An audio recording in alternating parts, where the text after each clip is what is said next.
Hey, how are you? Hey, I am great. I know for our audience, today is, well, I don't know, very early in October. And yet it is the first day of April as we record. And so baseball is brand new. It is back in my life and I am feeling fantastic. Yesterday was Easter. That was amazing. My kids are back from India. That was amazing. Yeah, it's a good day. How are you?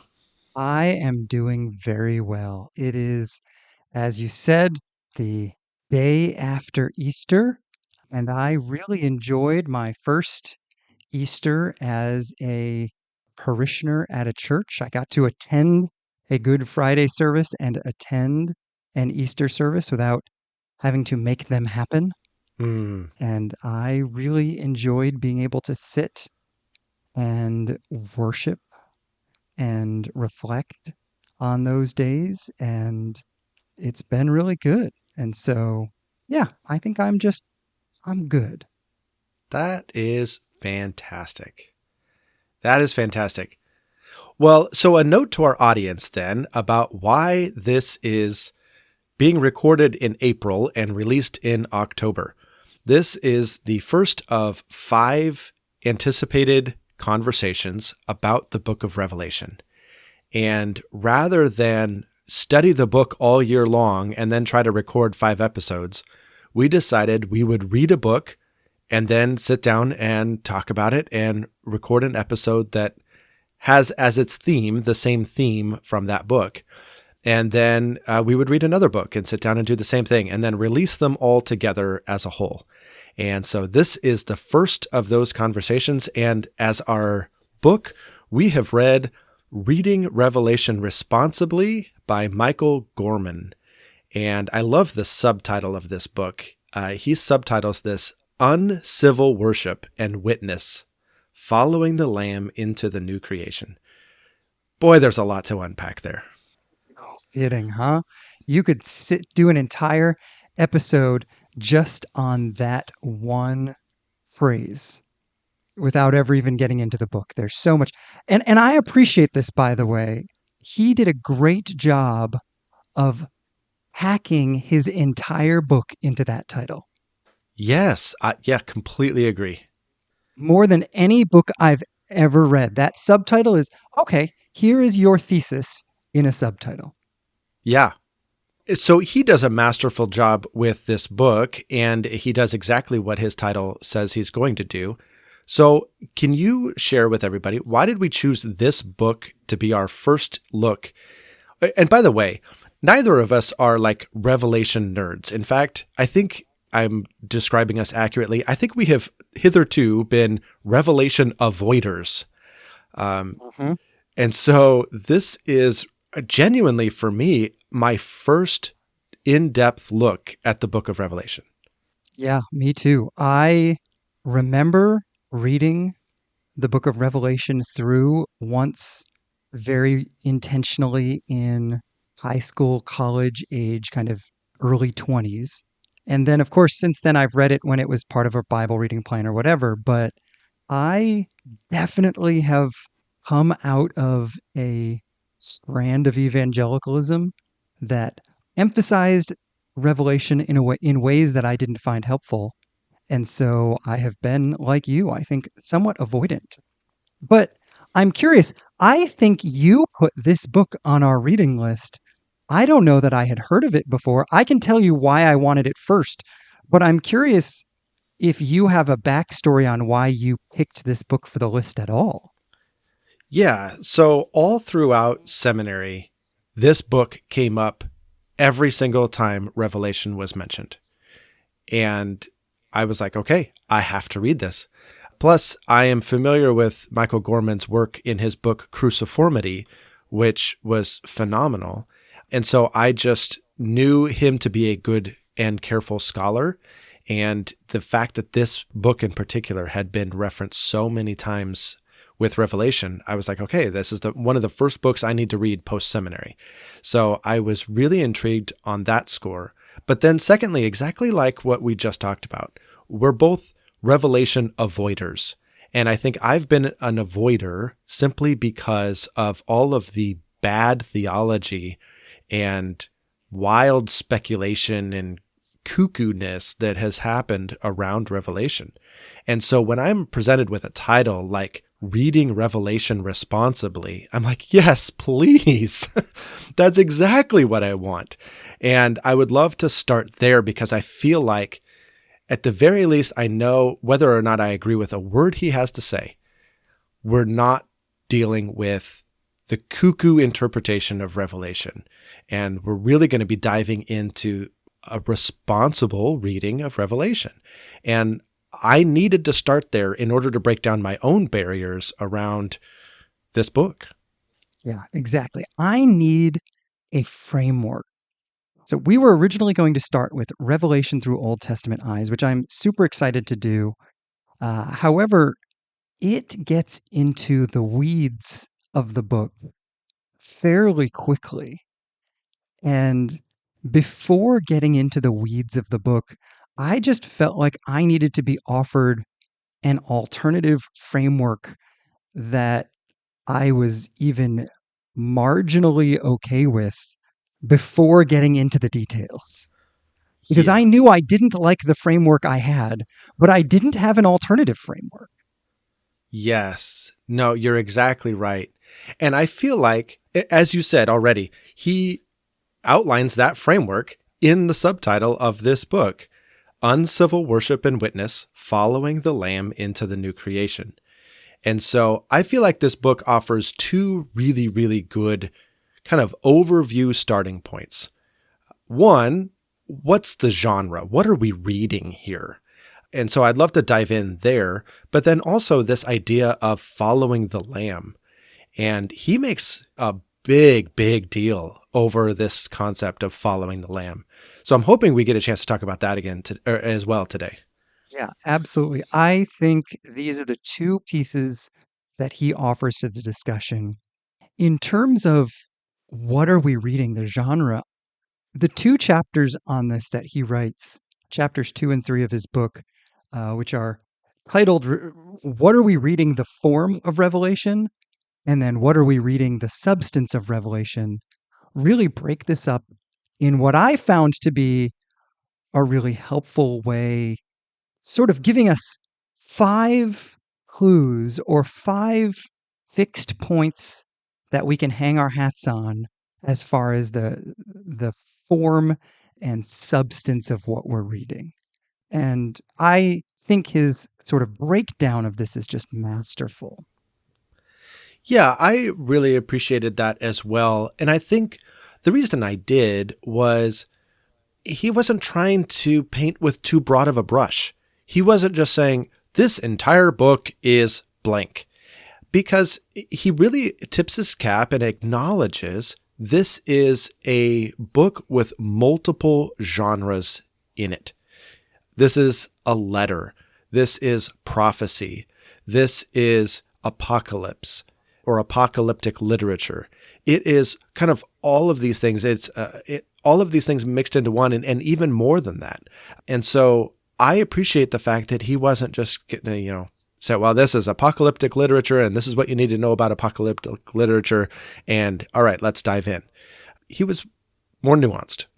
Yeah, very much so. And throughout the entire book, he continues to sort of portmanteau these words into new words in order to help us remember that we need to be thinking about multiple genres at the same time. Even the way he starts this off, he pulls a quote from a Richard Bauckham book that we're going to be reading soon as well, saying Revelation is an apocalyptic prophecy in the form of a circular letter. Yes. And even that, it's this kind of very trimmed down phrase, but it captures the fact that just in pure form, you constantly have to be juggling these 3 different balls. Yeah. And that's the sense I got from these chapters as well, as kind of these 3 different balls. But you mentioned already that he's got 5 categories. Do you mind just listing those really quick? Sure. So, in terms of form, he talks about the fact that this is an apocalyptic work, a prophetic work, and a letter. And those are his three key form elements. And then, as far as substance, he says there's really two things to identify. One is that this is a liturgical text. That is to say, it's a text that's about worship and discipleship. And then, second, as far as substance goes, he says that this is a merging of what he calls a liturgical text. That is to say, something that is specifically about worship and discipleship. And second, something that a theopolitical text that is, and I love this. This is a subtitle that he has for one of the sections in that chapter. He says it is a theopolitical text, a critique of empire and a manifesto against civil religion. Yes. Which, yes, I want to get to so bad, but I want to stick with genre for just a minute. I'm saying all this out loud to hold myself back. I know. So, yeah, go ahead. I was just going to say, I'm curious, if we look at those three kind of form words, letter, apocalypse, and prophecy, I'm curious what your takeaway was from, for me, the big one of these three is the idea of apocalypse. And so I'm curious what your takeaway is from his writing about the idea of apocalypse and how it relates to reading Revelation. Yeah. So oddly enough, apocalypse is something that's kind of been drilled into me about Revelation already. And so my takeaway is not what he had to say about apocalypse, but his balancing of that with the prophetic and the letter genres that are still present within Revelation as well. But backing up to apocalypse, right? Apocalyptic literature is kind of a point in time genre. It maybe spans a few centuries. And I don't know, it's a very dramatic, very caricature-ish type of literature with a lot of symbolism, but I almost imagine it as like, this is really not a scholarly interpretation, but I can imagine like a kid doodling in class and has this great artistic ability, and he draws these fantastical beasts. And then he starts assigning meaning to these beasts, and he starts like giving them symbols that signify things that he sees around him. And then he creates another character, and that character has all sorts of meaning and symbolism. And then he creates this whole world that dramatically re-envisions his own world. And it then starts circulating it, and people start seeing their world, their contemporary world, in a different light, all through this dramatic storytelling of this great artist and visionary. I know that's not necessarily how a scholar would describe it, but that's what comes to my mind. Well, and he uses a very similar illustration. So at least one scholar is willing to go there with you. Okay. All right.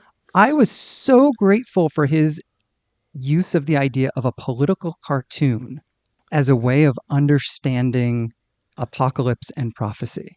Mm. The idea is there is a supernatural reality that is deeply invasive of our natural reality. And the idea of a political cartoon as a way of understanding how these two things merge together, and the symbolism idea. When I was a teenager, for years and years, as long as I lived at my parents' house, I had in my room an original print of an early 1900s political cartoon from the Providence Journal, the major paper where I grew up. And it was in reference to the ice delivery men.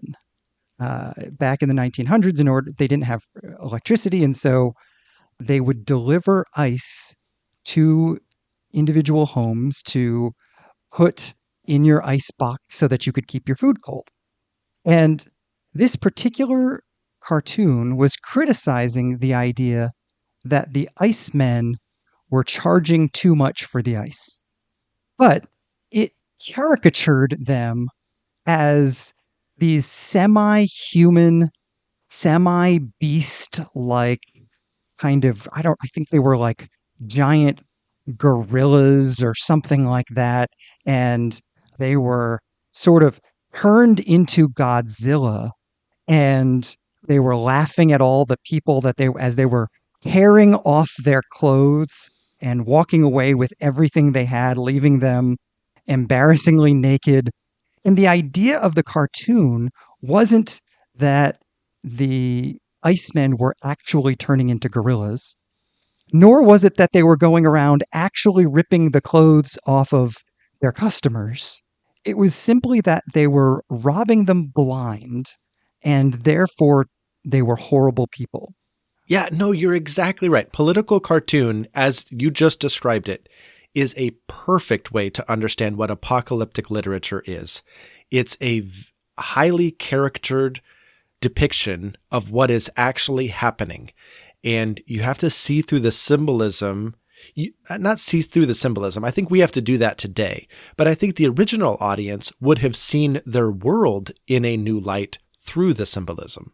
Yeah, the symbolism is evocative, right? Like the point of making the Icemen look like Godzilla was to emotionally say, these are horrible, horrible people who are taking advantage of the rest of us.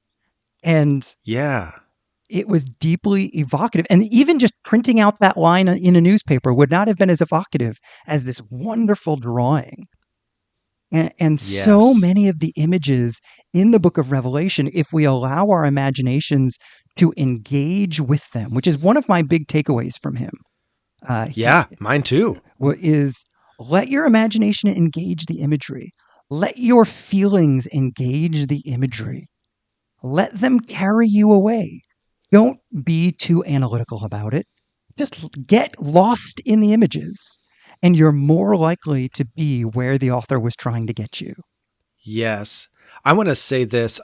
He kind of summarizes this idea in the very last little portion of his book. He calls it the postlude. And he says he encourages us to take away from the book of Revelation a number of different words. The first pair of words is look and listen. And he says this about it. This is a book of visions and auditions. In other words, things that you see and things that you hear. It invites us to cast our eyes on the Lamb that was slaughtered. It invites us to see him as the way both to God and the way of God. We meditate on the atoning character of his death, but also on his faithful witness in death. We open our ears individually and corporately to the Spirit who is constantly speaking to the church. And this is what John does throughout the entire book of Revelation. I looked and I saw, or then I heard, right? He is tipping us off to the visionary and auditory experience that is the book of Revelation. Yeah, exactly. Well, and that leads me into the differentiation he makes between apocalyptic and prophecy.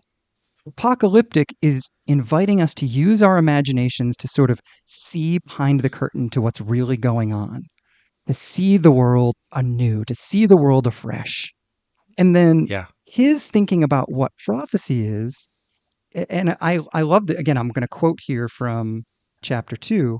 Prophecy is speaking words of comfort and or challenge on behalf of God to the people of God in their concrete historical situation. Comfort and challenge. So apocalyptic lets you know what's happening. Prophecy is God's word to you in the midst of that new understanding of what's happening. And sometimes that's comforting, sometimes that's challenging. Yeah, no, you're exactly right, which brings me to this form of letter. It begins with God commanding John to the churches of, Asia, write this. And he says to the church of Pergamum, write this. And to the church of Smyrna, write this. The entire context of this book is in the form of a letter. In other words, a concrete thing being sent to actual people in an actual space and time under certain circumstances. This is a historical reality, a moment in time. This isn't just predicting the future or something like that. This is a letter sent to actual human beings enduring actual things, and it's meant to speak to them in that historical moment. So it's a letter which has a historical context, but then it's also, as you said, prophecy. This is God's word to that people in the midst of that context. And his analysis of that original context, one phrase that he uses several times that I think we need to come back to when we get to the theopolitical context is the phrase ordinary empire. In other words, this is not a book that is written to the church when it was facing extraordinary persecution. This is a book that was written to the church when it was existing in the midst of ordinary daily life in an empire. Mm-hmm. And I just want to point out the fact that when we think of a circular letter and the immediate original context of that letter, the way we read that context is going to have significant implications. And I think most of my life been taught that Revelation was written to an extremely persecuted church.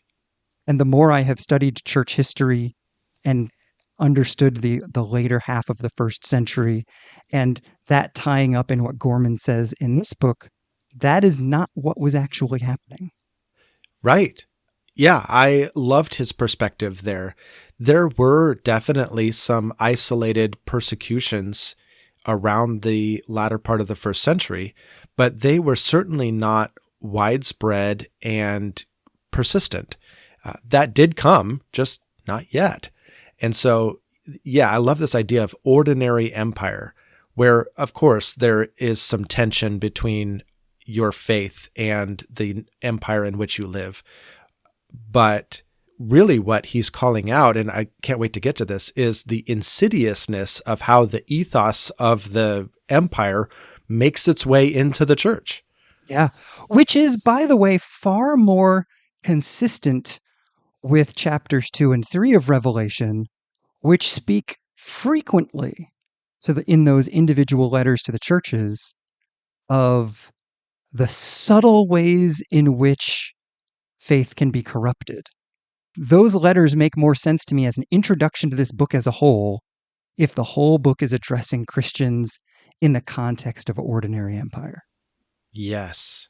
Yes. Oh, all right. We're almost there, yes. But we've got to talk about this idea of the liturgical. Yes, I was just going to.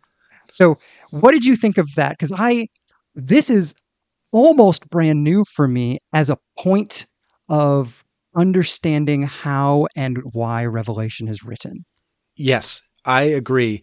And so liturgical being an act of worship, and that concept, I have to say, has been the most true for me since beginning this Revelation study.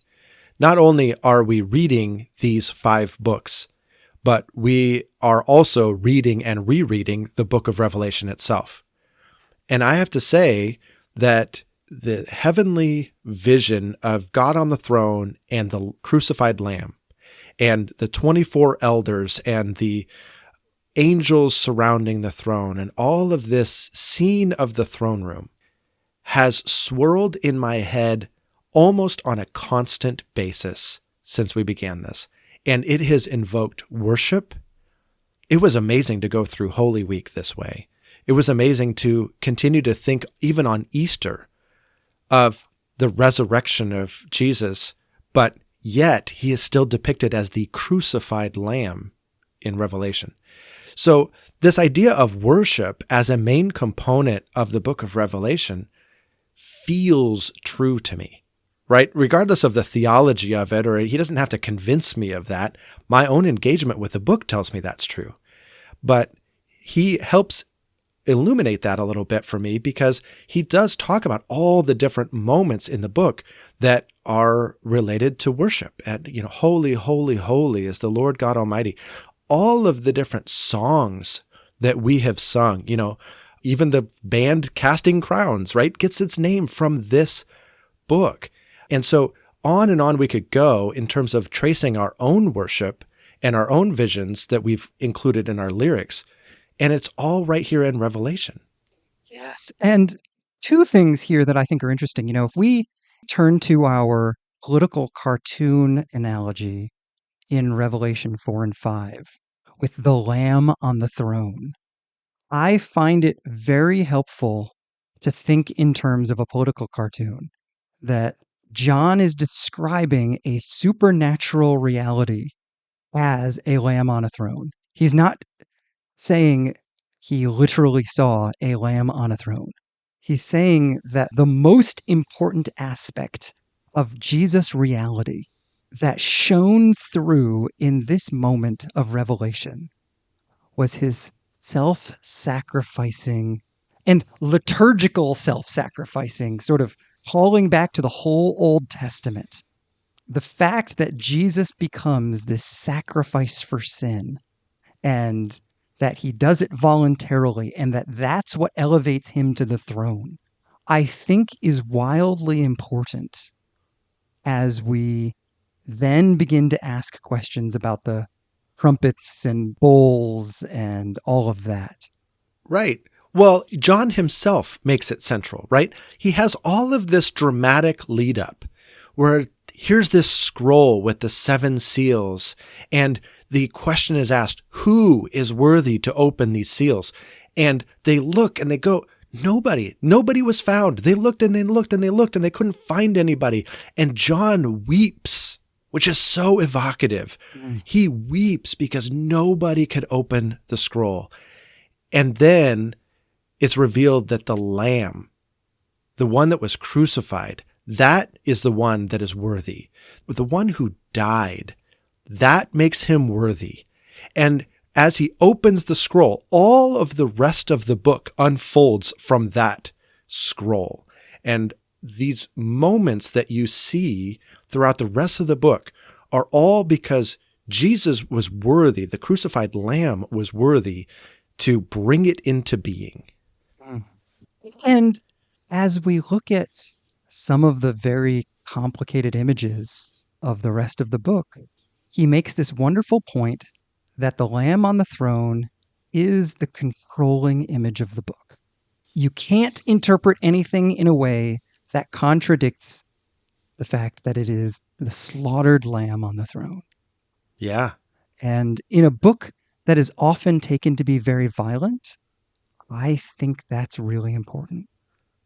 It is. And it's not just some convenient scholarly trick to get us to not focus on the violence. This is literally what the book of Revelation is doing. Like I said, all of what unfolds happens because the Lamb was worthy to open the seal and cause it to unfold.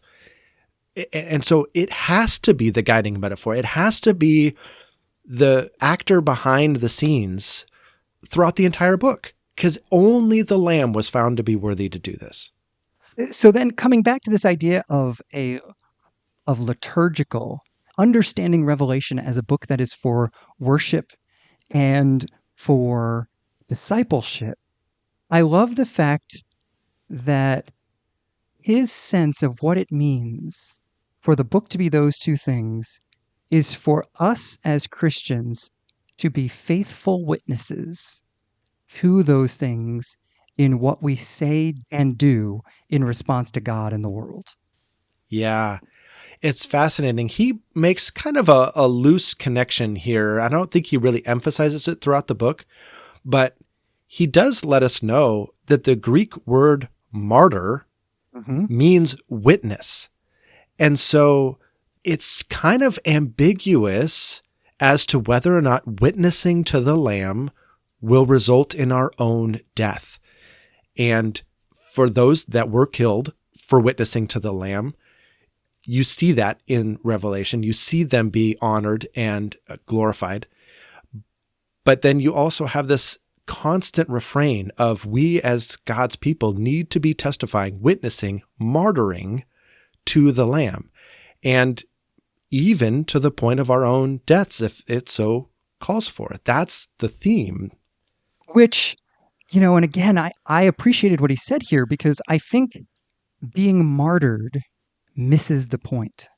Witnessing to the death of the Lamb, even up to my own death, has a sort of reflection or parallelism that speaks to what I think discipleship is about in this book. The essence and soul of Jesus, who ascends to the ultimate throne, is that he is going to do his work by self-sacrifice. And it is my invitation and challenge from the book. It is the prophetic call of the book that I am invited to do the same. Yeah. Over and over and over again. And here we go. We're going into the fifth section here that I think is so important, and we've been excited to do it. In every one of these 5 sections in these chapters, the author uses the word resistance every single time.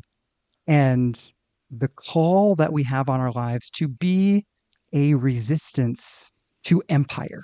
Yeah. Yeah, I'm looking at this is page 180, and he talks about the need in the church for discernment. And I love how he ties together this idea of worship and this idea of empire.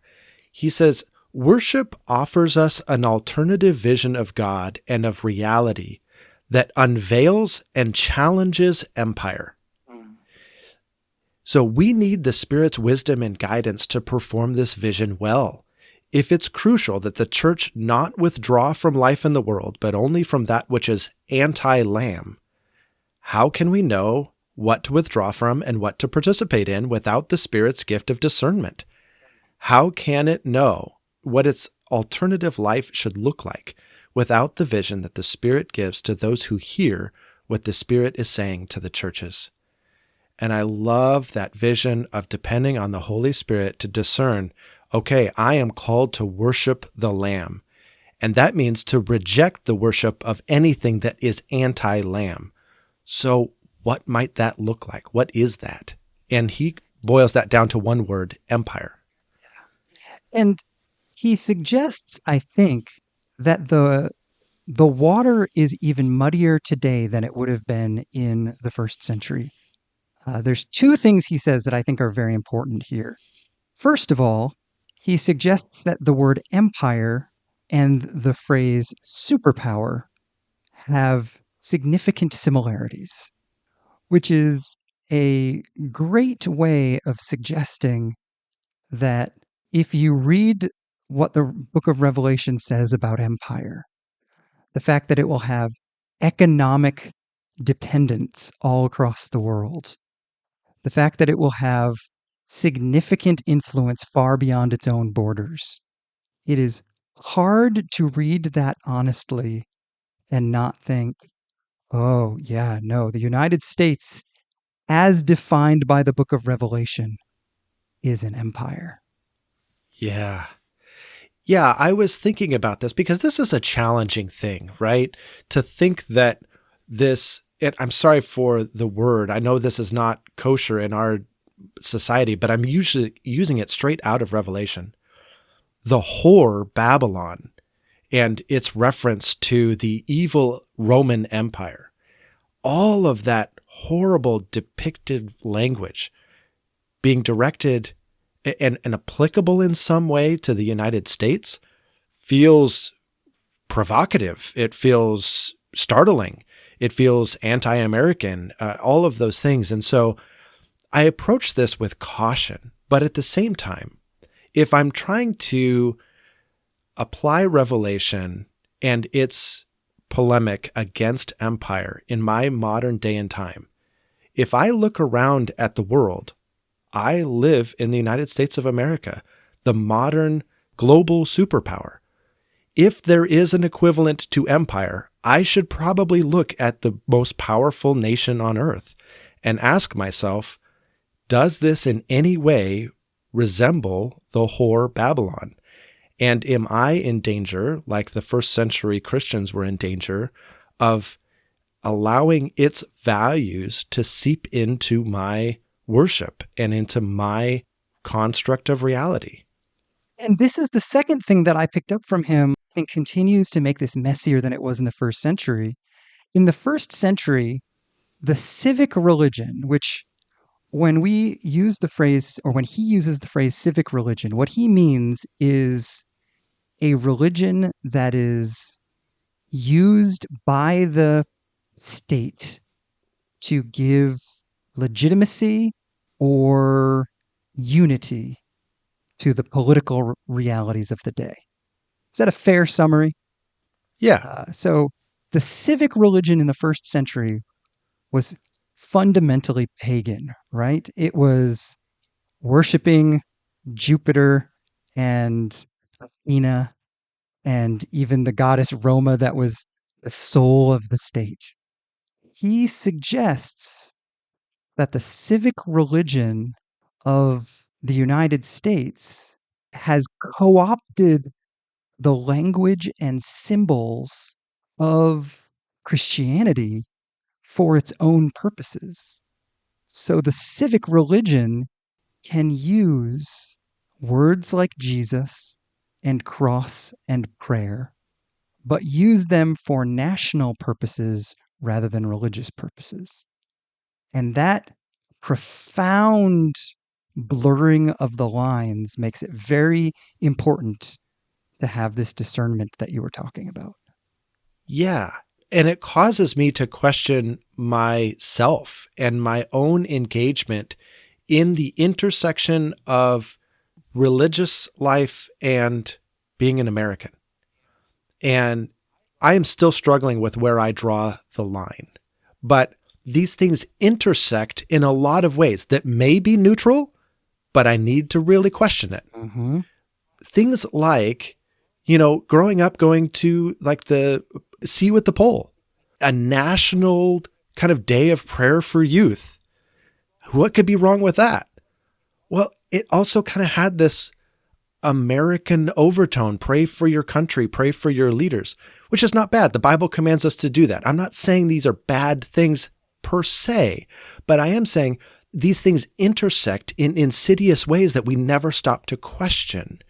Things like, the Congress, like having a prayer before they start, or flying a national flag right next to a Christian flag at a church, or maybe even having a Christian flag and an American flag on the podium.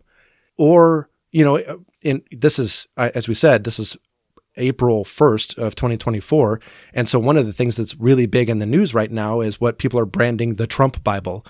And, this is a Bible that's actually been around prior to Trump, but right, it has all of these American things like the Declaration of Independence and various other documents, the words to God Bless America, printed right next to the King James Version of the Bible.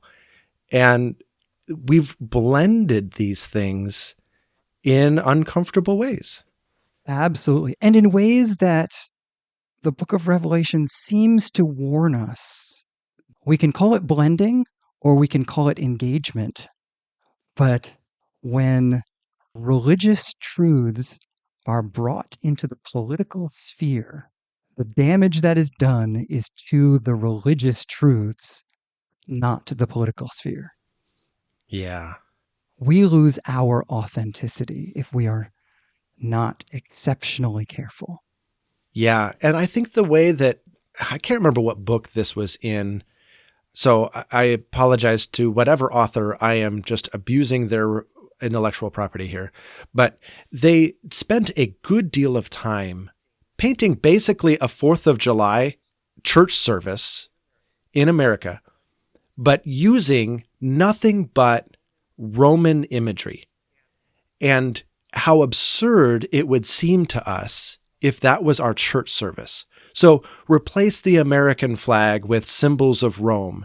Replace references to our troops to images of Roman soldiers. Replace like all of the iconography around America, and, replace it with Constantine and whatever it is. And all of a sudden, the absurdity of it starts to make a little bit more sense because it removes it from our own context, which this is the water we swim in. We kind of don't even question it. But if you change the script just slightly and insert another nationality, or even if we were to take kind of our political enemies at the moment, right?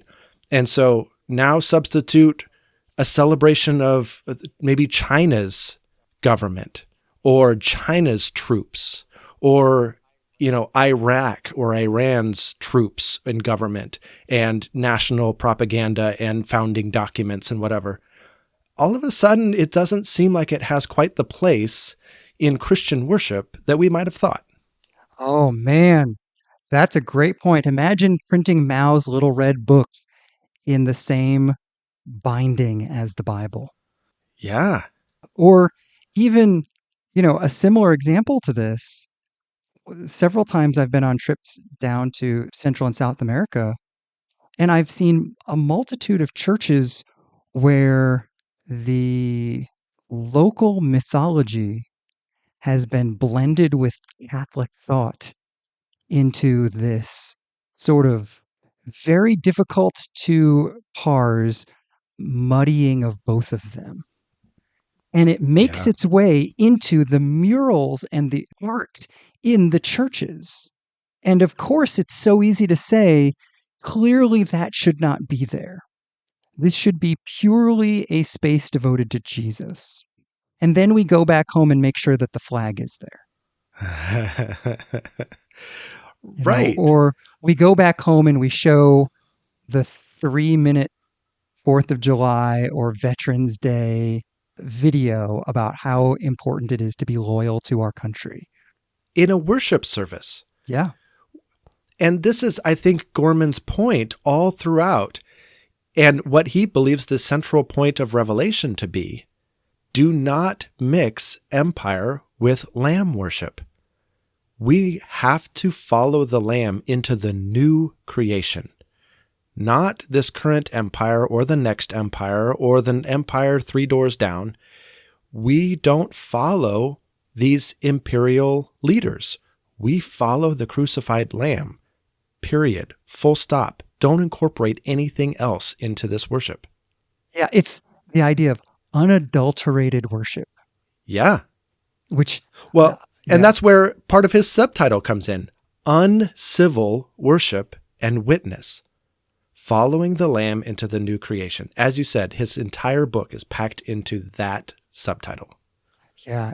It made me wonder as a Christian, sometimes the United States gets criticized by Christians for doing overtly unchristian things, whatever those things may be. But I wondered if the greater danger to us as Christians, based on what Revelation is trying to say, is not the overt moments when the United States is doing unchristian things, but the moments when we hardly even notice that the United States is co-opting our Christianity to sell us on its message. And we are hook, line, and sinker buying into it. Yeah. And I think this is John's message to the churches. Don't live for the empire. You have to follow the Lamb. And I think that's why it begins as a letter and it ends with an admonition to the churches, basically, though not in these words, but in the same words that Jesus, like, he who has ears, let him hear. Let him apply the words of this prophecy and live this out. It's a huge challenge then and now.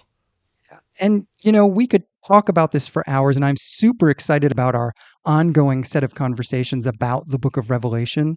But I think I want to use that as a moment to turn to our audience, if it's okay, just to say, I would love to hear, first of all, your background with the book of Revelation.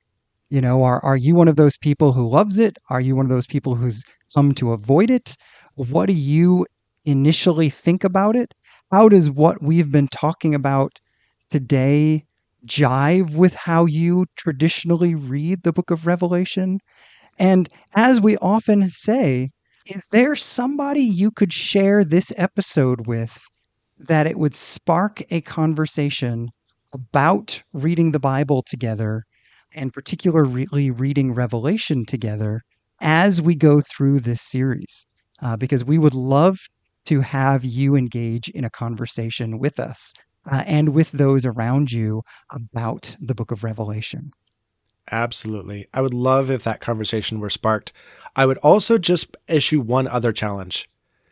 Just read the book of Revelation just once. If you're like me, you hadn't read it in years and you've avoided this crazy, confusing, even sometimes gory and graphic book, read it again in light of a better understanding of genre and worship of the Lamb.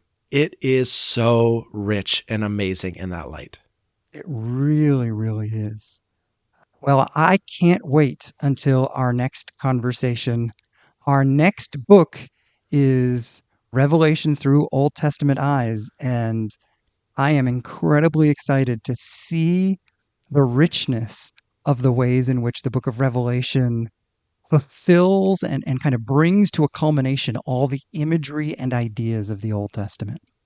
Yeah, it's going to be such a good conversation and a good book. Like we don't even know what we don't know yet. So I'm Exactly. so excited.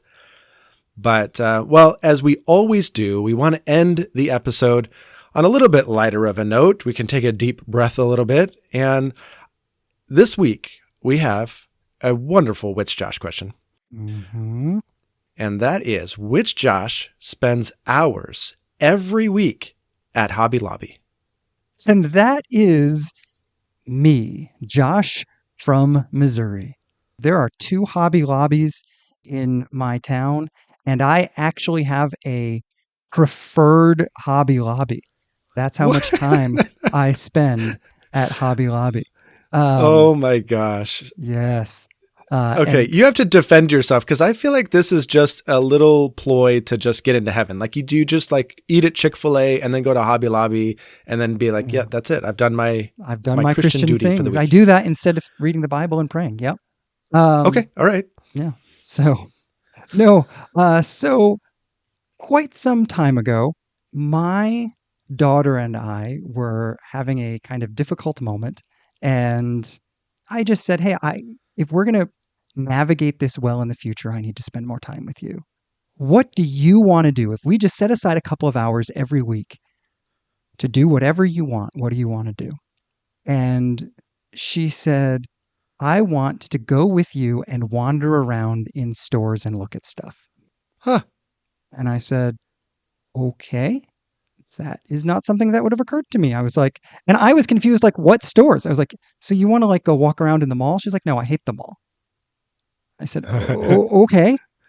And it has evolved into just about every single week we go to Hobby Lobby. We know the staff there. We know the store intimately. And we just wander around. She loves crafty things. And we talk about the crafty things that we see. And she just talks about what she wants to do with them and the crafts she wants to make and how she thinks they would be cool to buy. And just they start a conversation, and we have this 2-hour long conversation about random things as mediated by the aisles of Hobby Lobby. That is awesome. I was originally going to give you a hard time about being in Hobby Lobby, but the whole experience. No, not really. No. A, you're spending time with your daughter, which is wonderful. And B, you're describing an experience that I have all the time. Shelley and I, we go antiquing pretty frequently as a part of our dates. And this is a huge example of the exact same thing. We wander around in stores and we allow the objects that we see to spark a conversation. That's just what we do. And that's just what antiquing is for us. So you're just applying it to crafts. Yep. That's exactly it. At the end of the day, I needed a way to enter her world. And this is what worked. And so this is what we do. And that's cool. It's been great. It's really fun. And she loves it. And I love it. And so all is well with the world. Nice. And also all is well with Hobby Lobby because we end up buying something. But, you know. All right. Well, normally at this moment we say, do you want to talk again next week? But it will probably be another couple of months before we talk about the next book. So, you want to talk again next time? Yes. Well, we'll talk again next week. It just won't be about Revelation, and it will be in its normal spot in our order of publication. So, yes, I look forward to it. All right. Very good. Well, then we will talk then. Thanks for a great conversation. All right. I'll talk to you later. Bye. Bye.